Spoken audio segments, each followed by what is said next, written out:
Pronoun reference is the idea that if you have a pronoun, you need to make sure that it refers back clearly to a noun that came before. And we call this noun the antecedent from Latin. And antecedent means that which goes before. Typically then, we need to make sure that our pronoun is quite close to our noun. We don't have other nouns in between as much as possible because that might confuse us.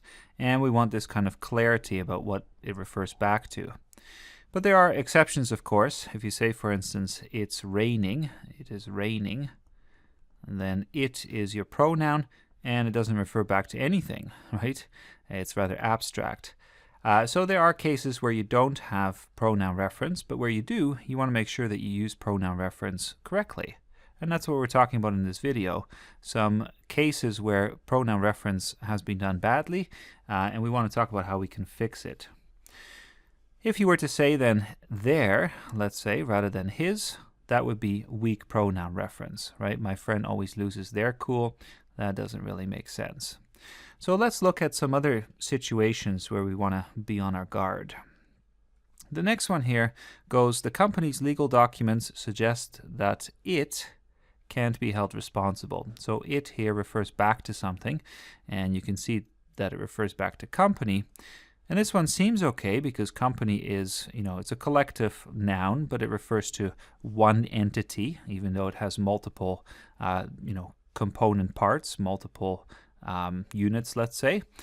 So it seems okay. They're both singular grammatically, but the problem is that the antecedent is in the possessive case.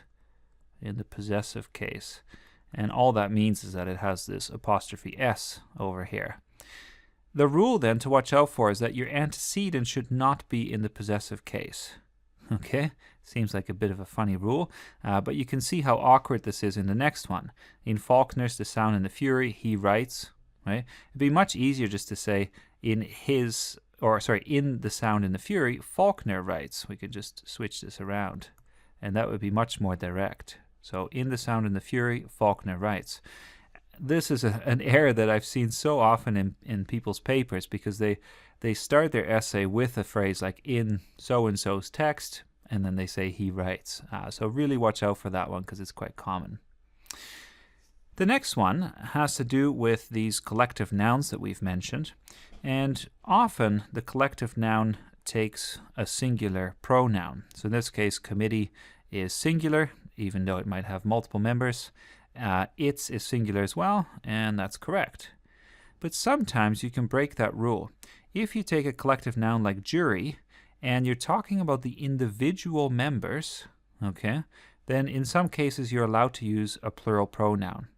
In this case it says the jury was told that they should not follow any media coverage. Should be a period there, I guess.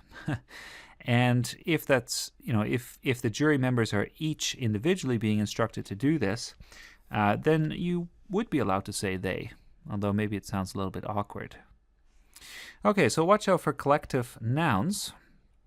The next one has to do with indefinite pronouns, and everyone is one of these. I'm only going to look at one example here with you because we have a separate video on shifts in perspective. Shifts in perspective that have to do with pronouns, and I would suggest you have a look at that. But the main thing to watch out for is that if you have these indefinite pronouns like everyone, somebody, someone, each, and so on, they can often be a little bit tricky. In this case, there would technically be incorrect because one, of course, is singular, even though it says every. And so it should be, these days everyone wants to have his or her. His or her. That would be grammatically correct. And in an essay, you probably want to go with that option. But this there is becoming much more common these days, and it's a bit more informal, but I think it's well on its way to becoming accepted in the English language. So something to watch out for anyway. Two more here. Now we've mentioned this issue of gender, his or her, and the general rule is that if you have to refer to gender, if you have to be politically correct multiple times in a row, like he or she and him or her, it gets a little bit awkward, it gets a bit tedious. In that case, what I would suggest to you is that you put these pronouns in the plural. So you might say something like, when people are nervous, right? When people, that's plural, are nervous, they are more likely to stutter, and this may affect people's perception of them. And just try to follow that general rule. If you end up having to use he or she, him or her, these gender neutral kind of constructions, a lot of times in a row, probably it's best just to shift to the plural. And then the last one here shows a pronoun that has multiple possible antecedents. His could refer back to Peter, or it could refer back to John, and we don't really know, right? Which one is it?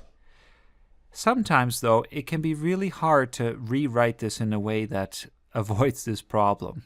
And sometimes you're simply going to be stuck with some ambiguity.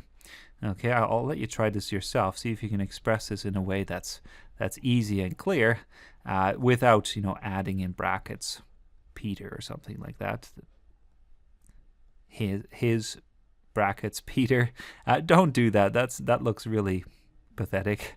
But without doing that, see if you can actually rewrite it for clarity. And if you can't, then maybe you need to rewrite the whole sentence from scratch and start over completely.